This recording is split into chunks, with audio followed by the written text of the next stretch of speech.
Welcome to Tell Me More Stories Told as podcast.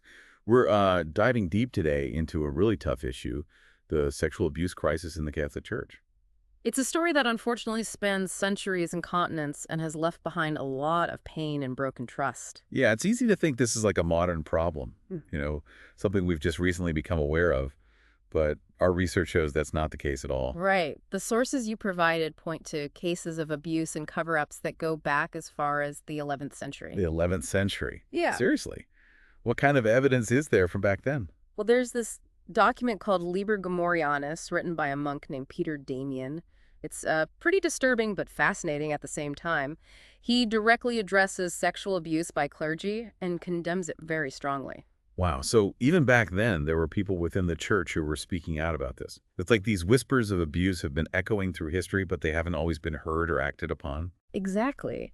And those whispers continued. There are documented cases in the 15th century, like the story of Katharina von Zimmern. She was a young woman who was removed from her abbey because of sexual abuse by priests. It's unsettling to realize how long this problem has existed within the church.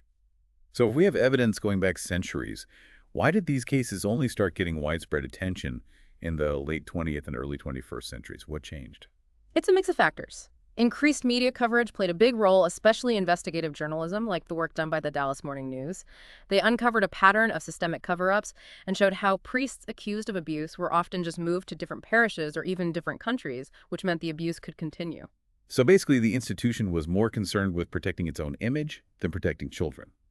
And that tragically allowed so many more children to be harmed. But it wasn't just the media, was it? No, not at all. The survivors who came forward, often at great personal risk, were crucial in breaking the silence. Their willingness to speak out forced the world to finally pay attention to this horrible issue. There was also a growing awareness in society about child sexual abuse in general.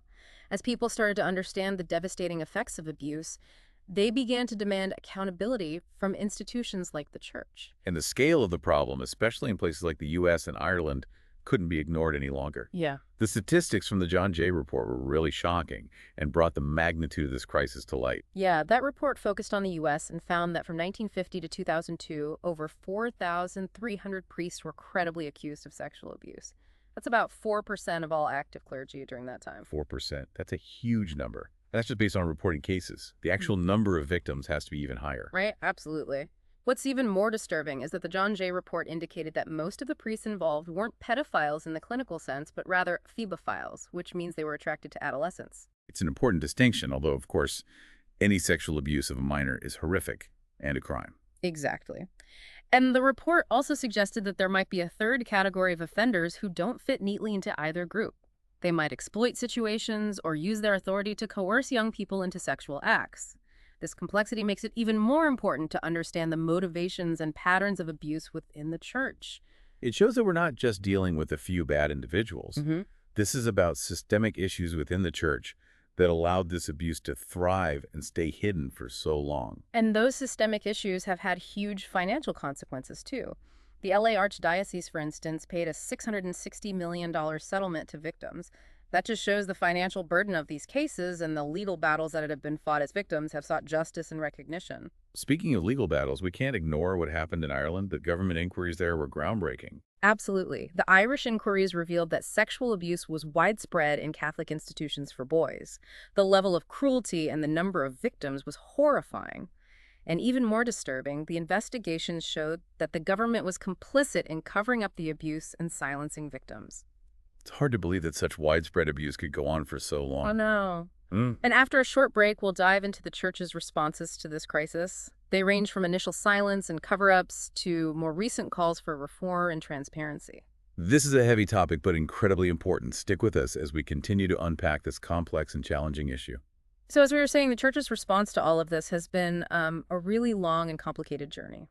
It really has. And honestly, researching all of this has been pretty emotionally draining. It's hard not to feel overwhelmed by the scale of the suffering and the failures that made it possible. You know what I mean? I get it. It's definitely tough material to go through, and it's natural to feel a lot of different emotions. But it's important to remember that even amidst all of the darkness, there have been some efforts towards accountability and reform, however imperfect they may be. Right. We've moved from just silence and denial to at least some acknowledgement of the problem and attempts to fix it. So where did that change begin? One big turning point was back in 2002 when the U.S. Conference of Catholic Bishops adopted the Charter for the Protection of Children and Young People. This charter, did it actually make a real difference? What did it change within the church? Well, it was a pretty significant step. The charter set up clear guidelines for a few things, like preventing abuse, supporting victims, and holding perpetrators accountable.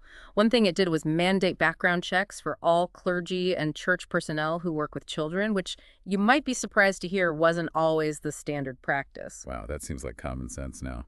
It shows how deep some of these problems were. Exactly. And on top of the background checks, the charter also required training programs to teach church staff how to recognize and report abuse. Most importantly, it established a zero-tolerance policy for any clergy member credibly accused of abuse. So that meant any priest accused of abuse would be immediately removed from ministry. That was the goal. The charter wanted to make sure that no priest accused of abuse would ever be reassigned to a different parish or allowed near children. But even with all of that, there was still a lot of criticism about how the church was handling this crisis. Well, Why was that? a lot of people felt that the reforms, while important, didn't go far enough. One major point of contention was the Vatican's stance that it lacked canonical competence in these cases. Canonical competence. I'm not sure what that means. Basically, it means the Vatican claimed it didn't have the authority under church law to handle these cases. They often deferred responsibility to the local diocese. So they were passing the buck. You could say that. And this lack of transparency was a huge source of frustration for victims and their advocates. They wanted to see the Vatican, the ultimate authority in the church, take a more active and accountable role in dealing with the crisis. And then there's the question of what happens to priests who are actually accused of abuse. Are they removed from the priesthood completely? It depends. Sometimes they are laicized, meaning they're stripped of their priestly status, but others remain part of the church even if they're not actively serving as priests. This has led to calls for stronger action to completely remove anyone credibly accused of abuse. That seems like a simple solution. Yeah. Why is there resistance to that? Well, it's a really complex issue. The church operates within its own legal framework, and there are different ways to interpret canon law. Some argue that removing someone from the priesthood is a very serious step and that due process has to be followed. I can see both sides of that. It's important to have a fair process, but at the same time, protecting children needs to be the top priority. Absolutely. And throughout all of this, the church has continued trying to figure out how to respond. In 2014, Pope Francis created the Pontifical Commission for the Protection of Minors. What was the goal of that commission, and did it work? The commission had both clergy and lay people on it, and it was supposed to advise the Pope on how to prevent abuse and protect children within the church. It was a good sign that the church was willing to listen to people outside of the hierarchy. However, some critics have said that the commission didn't have enough real power and that its recommendations weren't always followed. So a step in the right direction, but maybe not enough to bring about real systemic change. Yeah, and Pope Francis has also taken some significant steps himself. In 2018, he issued a motu proprio. I remember hearing about that. Can you remind everyone what a motu proprio is? It's basically a papal document that has legal authority within the church. This specific one strengthened the legal framework for dealing with abuse cases. A big change it made was that it made it mandatory for clergy and religious officials to report any suspected abuse cases, even ones that involved bishops. So that closed a loophole that let bishops avoid accountability. Exactly. The motu proprio also established clearer procedures for investigating accusations against bishops, which was a step towards more transparency. It seems like Pope Francis in particular have been very vocal about the need for change and accountability in the church. He has.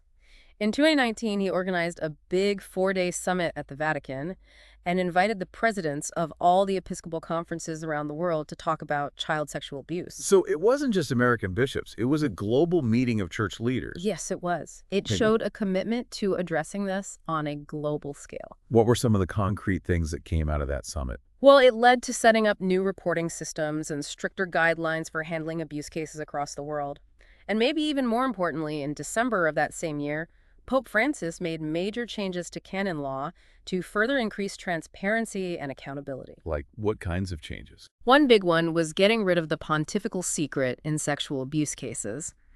That rule had kept those proceedings very secretive, which made it hard to investigate and hold people accountable. Sounds like those changes were a big shift from how these cases used to be handled. They definitely were. He also expanded the definition of child pornography to include depictions of anyone under 18. Before that, it was only considered child pornography if the person was younger than 14. All of this suggests that The church is starting to recognize that protecting children has to be the top priority. Right. However, it's important to remember that even with these positive changes, there are still criticisms and concerns. One persistent criticism is that while the church now requires reporting suspected abuse internally, they still don't require clergy to report it to the civil authorities. So a priest has to report suspected abuse to the church leaders, but not to the police. Yes, and that's been a major problem for many people because it lets the church handle these cases internally, which could protect abusers from facing criminal charges. I can see why that would make victims and advocates really angry. It raises questions about whether the church is truly committed to justice and being transparent. It does. And there's also the issue of compensation for victims.